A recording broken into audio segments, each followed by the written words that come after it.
Frogs win, and what a win it was! I told you. What did I tell you? The Frogs are for real this week. Frogs beat North Carolina 48-14, ruin ESPN's night, ruin Bill Belichick and Jordan Hudson's night. The oh-so-lauded debut in college football for Bill Belichick. It is all Frogs, and we're going to talk all about it. Hopefully field some of your calls. There is a season to be excited about.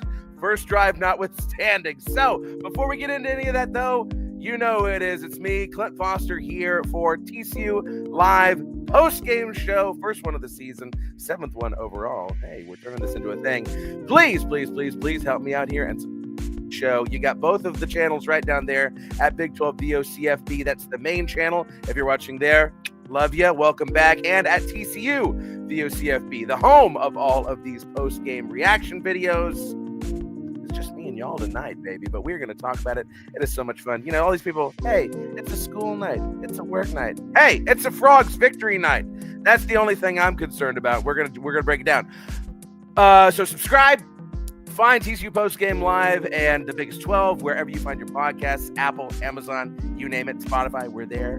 All right, check out Voice of College Football on social media, Instagram, Twitter, all of the places for great discussion, and follow me at Clint_Foster55 on Twitter. I was breaking this thing down from an airplane. Okay, that's where I was watching the game tonight. Just got home and I'm doing the show for y'all. And of course, my personal YouTube channel at Clint Foster Creations. Making a change this year. I'm not planning to do TCU fans videos this year, but I am hoping my schedule will allow me to replace those exclusively with whole Big 12 reaction videos. So hopefully that'll please the masses a lot. But anyway, one more thing that I do have to tell you about, the Voice of College Football store. Let me share that on the screen right now. Coming up. Word is in the grapevine that in short order, we're going to have Biggest 12 and other Clint Foster associated accoutrement for you to purchase. Right now, it's just that classic, beautiful VOCFB logo. Come on, baby, get on over to the store and buy something. And you can use our promo code. That's how you're going to know that my show is the best show that sends you to the store. Okay, so subscribe. That's the main thing you can do. Help me build this thing. We're trying to get to 1,000 subscribers, particularly on the Big 12 channel. Let's make it happen. If you're watching on one or the other, pop over to the other and subscribe there as well. I do have a call-in link in the chat. Okay, so if you've got something to say about this Frogs victory, I'm not guaranteeing that I'm going to put you on, but I probably will. Okay, so I'll probably put you on. So go ahead and click that link, and that'll put you into the waiting room here in StreamYard, and we'll talk about it. Okay, so that's all of the business out of the way for now. Okay, let's talk about this beautiful game that we witnessed, and I really want to talk first and foremost, because there's so much to break down. I want to talk first about TCU's secret weapon this season. Okay, the new Hypnotoad, frankly. All right, because we all saw that first drive on offense and that first drive on defense. I was, if you were like me, I was very much in my feelings after that first drive. I was like, here we frickin' go again. This season's going to be terrible, and I can't believe I waited a year for this. And oh my God, fire everyone. You know, the typical overreaction drama, right? That I'm sure all of you were feeling as well. And then something magical happened, okay? An incomprehensibly bad State Farm commercial came on where Meghan Trainor was in the Chiefs locker training room. I don't know, hanging out with Jake from State Farm and Patrick Mahomes. And anyway, Meghan Trainor was there. No sooner than Meghan Trainor leaves my screen, the Frogs rattle off 41 unanswered points. What? And hold North Carolina's defense to 26 total yards until the end of the third quarter. I'm sorry, what? Meghan Trainor is the X factor this season. I want to see Meghan Trainor on the Jumbotron at Amon Carter Stadium. I want to see that commercial every away game, each quarter. The Megan Trainor factor is real, and I'm banging the drum on this thing, okay? We don't have Mark Cohen to give us these niche stats anymore, so allow me to be your guy.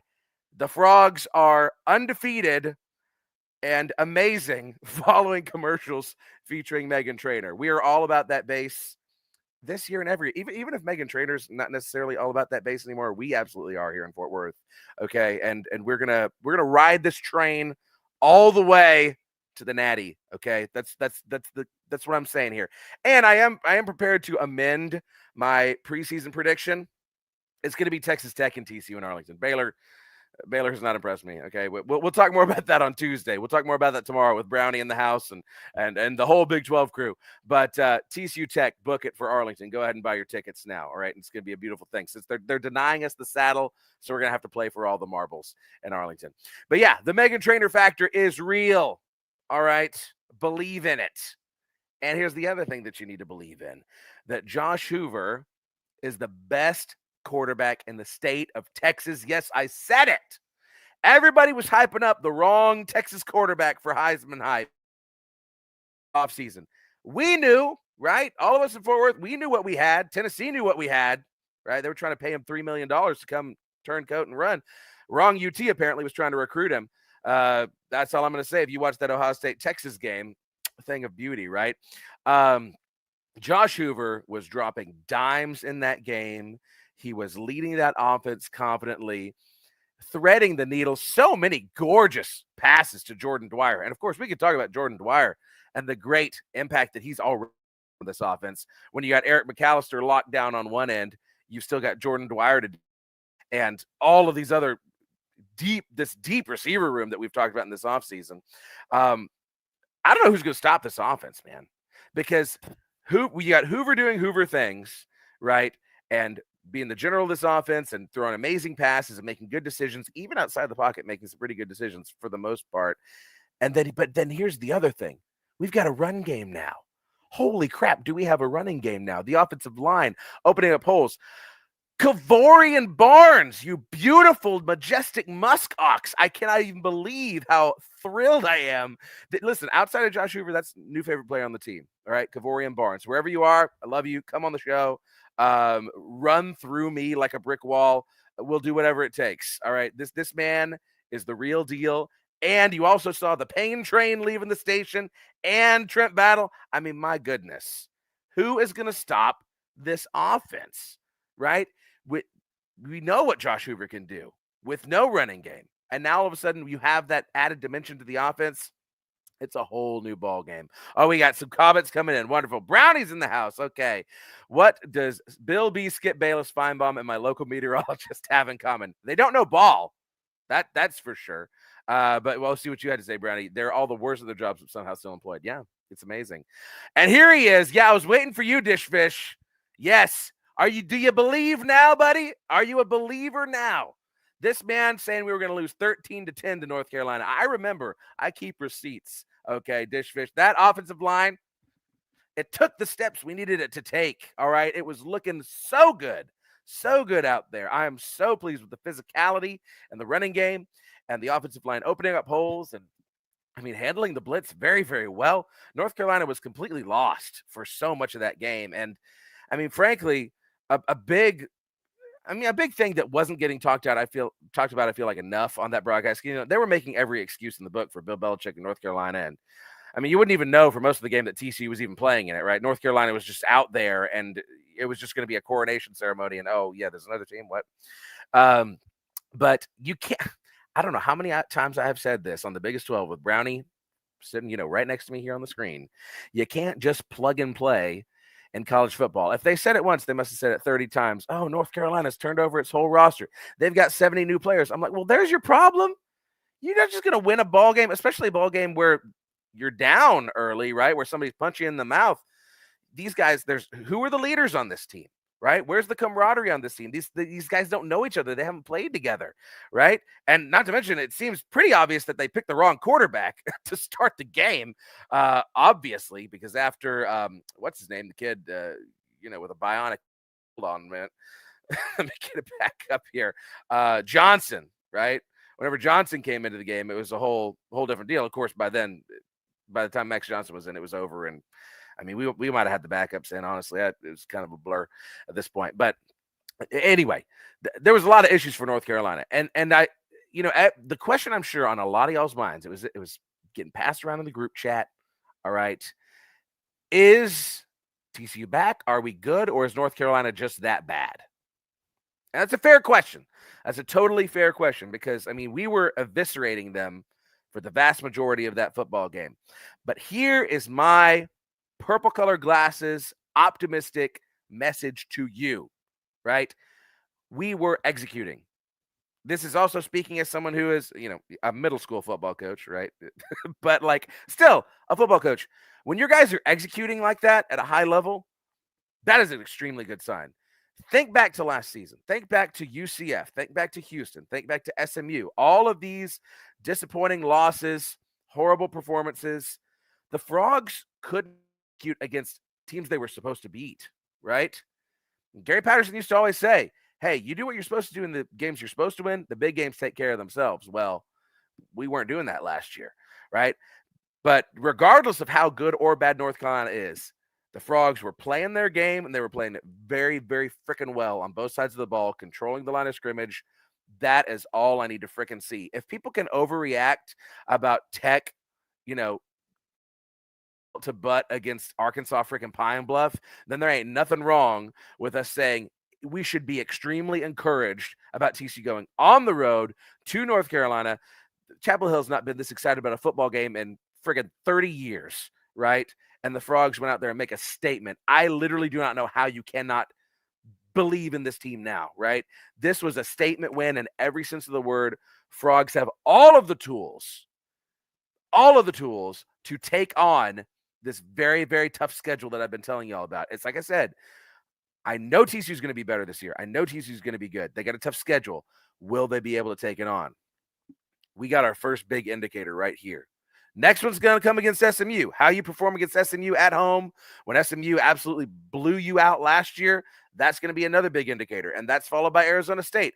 Every week is a prove it week, but this is a team that can prove it. And I believe it's a team that will prove it. Hey, listen, y'all, I'm going to keep reading the scar on Max Johnson. Yes, that was intense.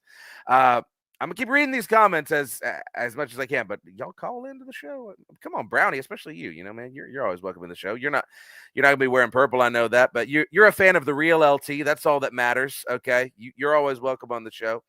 Let's see. What do you got, Morgan? I hope UNC is terrible because Clemson's got to play them in week 5. Well, so I don't think Clemson has a whole heck of a lot to worry about in the ACC. I mean, it's kind of okay. Sometimes playing in the ACC, being the ACC champion is kind of like being the tallest midget, right? I don't know if that's an appropriate thing for me to say, but like if SMU in year 1 can go straight to the ACC title game and barely lose to Clemson and then get absolutely blown up by Penn State, I mean, come on, right? Come on. I don't think the ACC is for real, just as a conference. I think it was very telling that the ACC's commercial was a bunch of bobbleheads like having an imaginary conversation, more of a powerhouse, tracks, right? Where it's all in everyone's imagination. Yes, Brownie, the ACC is buns. But hey, listen, all of the good things in the world of Clemson. I will tell you this: after TCU's 2009 game in Clemson, I was like, you know what? I like the Tigers. I have had a soft spot in my heart for Clemson ever since that 2009 game because everyone I interacted with was so very nice, so very cool. It's a beautiful area down there. And at the time, Clemson wasn't, obnoxiously constantly in the national championship game. So, but anyway, best of luck to Clemson, who I have no doubt, I have zero doubt that Clemson will run roughshod over the rest of the ACC. Maybe Miami's better this year. Miami's pretty good, right? And SMU will be good. I'm not saying SMU's going to be bad, right? I mean, they destroyed us last year because we were terrible last year. But this isn't an ACC show. This is a TCU post-game live show, okay? All right. Last thing that I need to absolutely talk about with y'all, all right? Oh, okay, first of all, I'm running too fast through this thing. I'm too excited. Okay. I got too much to get off my chest. I'm totally forgetting about the ads that I need to work in here. So, so actually, let me get you a message from. Why isn't this working? Holy moly! Technical issues. I need to get you a message from Mark if it'll let me, but it's not letting me. Mm-hmm. Well, anyway, I'm excited about also the defense. We'll see if it'll let me show these ads later. The defense, Andy Avalos' defense. My goodness. This is, again, a situation where that first drive happened, and I was like, oh my God, I hate the 3-3-5. I hate everything it stands for. Of course, they're running the ball against us. We have 3 down linemen. This is a terrible scheme. What, you know, I'm doing all the things, right? I'm doing the most there in my airplane seat, just like, freaking going through it, right? And they tightened up after Megan Trainor came out there. They tightened up, right? And just, oh my gosh, that defense is everything that you hoped Andy Avalos' defense would be. Physical, flying to the football, getting pressure on the quarterback consistently, stopping the run with those linebackers filling gaps. And you got Bud Clark right off the bat with that pick six. Oh, beautiful. Pick six and a scoop and score. We heard in the offseason that this was going to be a point of emphasis, getting takeaways, particularly in the secondary, and immediately you see it paying dividends with the man that I will remind you, Dave Campbell's Texas football wanted to pretend like Bud Clark didn't exist, like Bud Clark wasn't one of the best safeties in Texas. Well, I hope you believe now. I hope you understand now because he's here. All right. Thank you, LA Hornfrog, for the super chat. Love the show. Go Frogs. Indeed. Go Frogs all the way. All the way. All right. Listen, you know how easy it is to get excited after a 1-0 start, right? Yeah, everybody's undefeated in August. This is when we're flying high, okay? And I'm sitting here at 11:47 p.m. in Fort Worth, Texas, on my couch, being like, I don't see how we can lose any of these games on the schedule. I mean, you know, that's not how it works, obviously, right? You know, TCU's gone undefeated twice in its entire history. I was there for one of them, you know.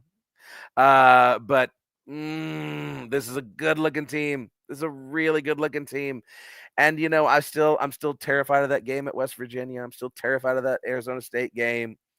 You know, there's tough games all up and down the schedule. I'm starting to get worried about that BYU game again after their centaur of a quarterback, you know, put on a show against Portland State. But man, it is. Let's hold on to this feeling, Frog fans, because it feels really sticking good right now to just make a statement like this when everybody's eyeballs are on us. Oh, this is going to be a good team. It's going to be a fun team to watch. Kavorian Barnes down there. Imagine being, yeah, Brownie. Yes. Imagine almost losing to North Dakota. Couldn't be me, right? That's something that I certainly could never even begin to imagine. And yes, we are going to be tune in tomorrow to the Biggest 12. We will definitely be talking about El Assico as well as the border war. A lot of exciting Big 8 flavor, okay, going into this next week of college football. Okay, where was I? Oh, yeah, we needed. Let's see if the ads are going to work now. I don't think they're going to work. Sorry, voice college football. I got to play the ads. Okay, here we maybe it's not scrolling. I don't know why this is happening to me. Well, I will tell you what Mark is going to want you to know. First of all, there's an Amazon link in the description. I'm gonna do a version of these ad reads myself. There's an Amazon link in the description that if you click on that link and you just shop for whatever it is your heart desires, anything you'd normally get on Amazon, right? I mean, you can get anything there, right? Bottle of water, all right, on Amazon. If you go through that link, then a cut of that sale is going to come back to us at the Voice of College Football because we sent you there. You know, this is how marketing works. All right. So use the link in the description to shop on Amazon. Beautiful thing. And also Voice of College Football bets. Listen, the season's here. Okay. I know a lot of y'all are degenerates out there. I ain't judging. Okay. If I had more liquidity, I would probably be doing the same, trying to, make some sound investments betting wise. Okay. But we've got an insane channel with crazy knowledgeable experts to advise you in your betting ventures. So check out Voice of College Football Bets, VOCFB Bets. That's another place that you need to be spending your time. Nobody's going to call in tonight? Everybody's that sleepy? Come on, baby. Frogs just won a ball game. Yeah, I don't know. Well, that is the long and short of everything that I saw and understood. So, to recap, Josh Hoover for Heisman. I wish I could show like highlights on this without feeling like I was going to get copyright claimed and the video was going to get taken down. But that first touchdown pass to Jordan Dwyer, my goodness. And then shortly thereafter, when Jordan Dwyer is hand fighting with the guy on the sidelines and Hoover threads it between two guys right there, right in the breadbasket. I mean, just this kid was slinging it all over the field. Everything you want out of a junior season, Josh Hoover. Beautiful. The running game is back. That's number 2. Okay, Kavorian Barnes, certified beast. We love to see it. You know, everybody deserves to have a 230-pound running back in their life, all right? It's been a long time since the Frogs have had one. I'm very excited to have one back, running behind a beastly offensive line that has put in the hours, put in the games, put in the losses to get to where they are right now. You've also got the Payne train. You've got Trent Battle. You've got Nate Palmer. All of these skilled running backs running behind that behemoth of an offensive line. Cam Cook could never. Hey, no, all love to Cam Cook. And the defense. The defense is back, playing at a high level, flying to the ball. The blitzes, the pressure on the quarterback, the opportunistic takeaways in the secondary. It's all a beautiful thing. And who do we have to thank? Megan Trainor. That's right. It's all thanks to Megan Trainor. And I'm so excited that we're going to have a lot more Frog wins to talk about this season. So I keep going to Michigan here because I'm trying to get my outro music. It's not going to work for me, okay? So we're not going to feed the ducks tonight, I guess. We got a whole problem. And nobody's calling in, so I'm going to go ahead and close this sucker down because I got to do some laundry. But thank you so much for tuning in. We will have another post-game live every single week after the game, okay? So look out for one after Abilene Christian. We'll have almost certainly another victory to celebrate there on September 13th, and hopefully many more victories this season. Be sure to tune into the Biggest 12 Live every Tuesday night at Big 12 VOCFB. There it is running across the bottom of the screen. Subscribe to that channel. Subscribe to this channel, okay? And ring the bells so you never miss a show. Sometimes with these post-game shows, I got to do them crazy late because life happens, right? So you want to ring the bells to make sure you know when to tune in. So you won't miss me shouting into the void about the Frogs or the Big 12 or whatever it is, right? And yes, I do agree with you, Morgan, that Michigan will lose on Saturday night. But game day should be in Columbia, first of all. It's atrocious that they're – who gives a crap about Oklahoma, Michigan? They're brands. Who cares? They both won 6 games last year. I'm not even going to watch that game. I'm watching the Border War. You should watch the Border War too. But anyway, Oklahoma's going to win that game, yes. Subscribe, like, at Clint_Foster55 on Twitter, at Clint Foster Creations here on YouTube, where eventually this week I'll put out a sketch for you. Thursday, hopefully. Thursday. We'll call it Thursday. And follow the Voice of College Football on social media. So I'll see y'all all tomorrow night. Until then, I love you. Go Frogs. I hope your team wins. And go Big 12 as well. But mostly go Frogs. This is the post-game show. So go Frogs. See you next time. No, we're not going to play an outro about West Virginia's flag. Get out of here. Go Frogs, y'all.